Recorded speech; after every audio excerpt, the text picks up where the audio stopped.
This is what makes it deliberate instead of mindlessly pounding golf balls one after one into the driving range. This means not playing video games when your coach isn't looking, not texting people during practice, and not listening to headphones. I've taught a lot of kids over the years who played and practiced with Tiger at Isleworth when he lived in Orlando. They would tell me stories all the time of how I would walk around and take the headphones or earbuds out of the kids' ears. Those of you who have done that too on the playing green and driving range, you know what I'm talking about. Tiger would ask them if you play tournaments with headphones or earbuds in your ears. Immediately they replied no, and of course his reply was, then why are you practicing with them? If you want to play like a pro, you need to act like a pro. Not after you are a pro, but now. The work of deliberate practice is so intense, no one can sustain it for a very long period of time. The author found across all disciplines, 4 or 5 hours a day seemed to be the upper limit. This type of practice needs to be done every day to have a club in your hands.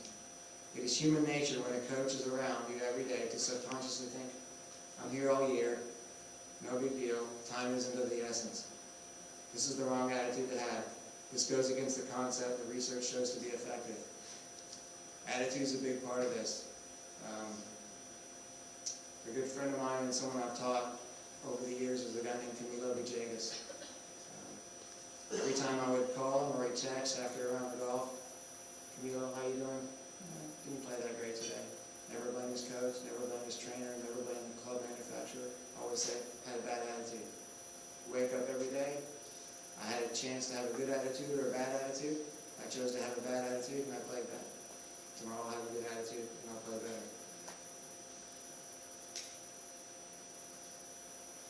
It's extremely hard, deliberate practice. The book actually says it's not fun, but I skipped that part.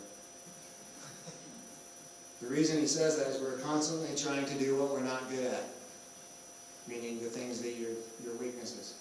After each repetition, we force ourselves or get others to tell us what we still did wrong so we can repeat the most difficult parts for us to do. It must be this way, though. If the things that lead to greatness were easy and fun, then everyone would do it. The reality is this is good news for all of you in this room. It means most people won't do it. These are some of the things that will get you to the collegiate level. What do you have to do to get to the professional level? Most players going on this journey of professional golf have already gone through the practice hard loop. Whether they know it or not, they most likely engaged in deliberate practice. There must be more to it. In the old days, you could be good at only one element like iron play and be very successful at golf, or putting, or driving. This isn't the case anymore. Everyone is so good in every aspect. If they aren't, they've got someone in their camp or on their team that are helping them to do it. You need to do what other players won't do. You need to practice when you don't want to. You need to be out in the rain hitting balls and playing in the rain when you don't want to, assuming it's safe to do so. You need to work out when you're tired. Ben Hogan said sometimes, or something along the lines of, every day I'm not practicing, someone somewhere is trying to get better than me. As global as golf is these days, nothing could be further from the truth. Do the things others won't do. I'm sure you've all heard many stories of Tiger. Running with ankle weights, training with Navy SEALs, jumping out of airplanes, swimming with sharks, hitting wedges and sprinting after them and hitting them back the other way to elevate his heart rate, to try to replicate what happens when you're under pressure.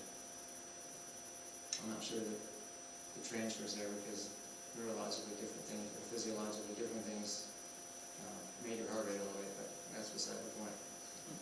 He takes a seat off his stationary bike when he's riding his bike, so he won't sit down. He does the things others won't do. Know yourself and what type of player you are. Everyone has their own recipe with regards to how they play their best. Find yours. The best coaches will help you and teach you according to your style. I never taught Charles Howell III and Camilo Villegas the same way. You can't if you want them to perform well. Of course, I have preferences about how I think they should swing, the different ways of relaying that message.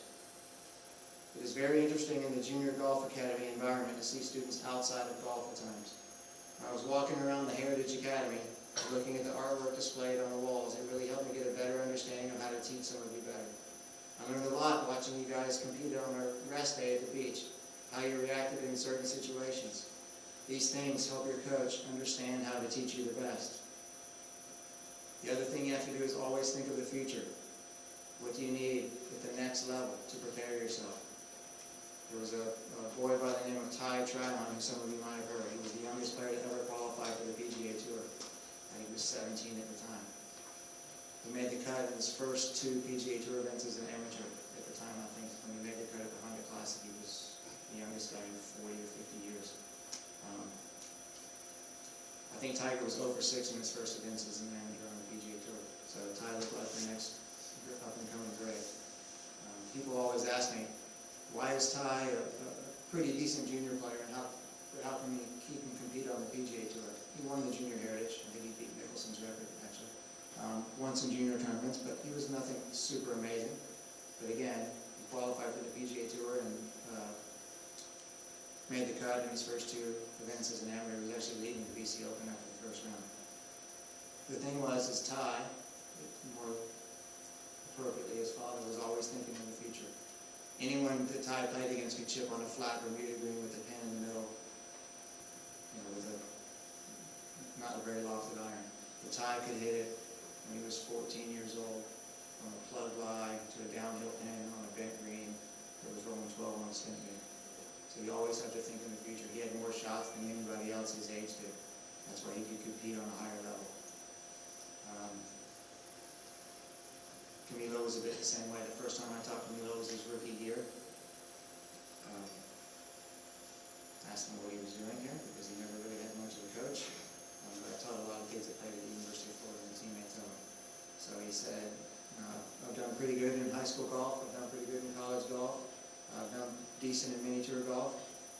I think he was 37th on the money list that year, at the time we started working. And he said, my ball flight's too low, and I can't hit it right to left. So I can't compete in the majors. I can play junior golf on rainy, slow greens and mini tour golf, etc. But to compete in the majors and the big events like Wachovia and Muirfield, I can't compete.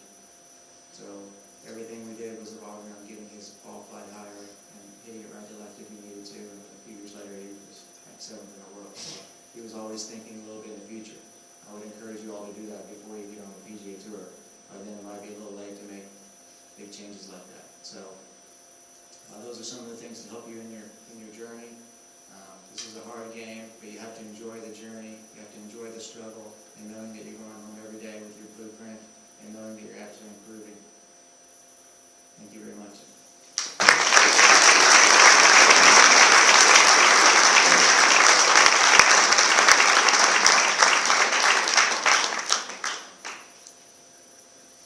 Thank you, Kevin. Thank you again for each of you coming out tonight. Again, remember, tee times have changed. Thank you to our early signees. Good luck to you guys. Stay up here for pictures if you don't mind. But everyone else, good luck this weekend. Stay warm and dry.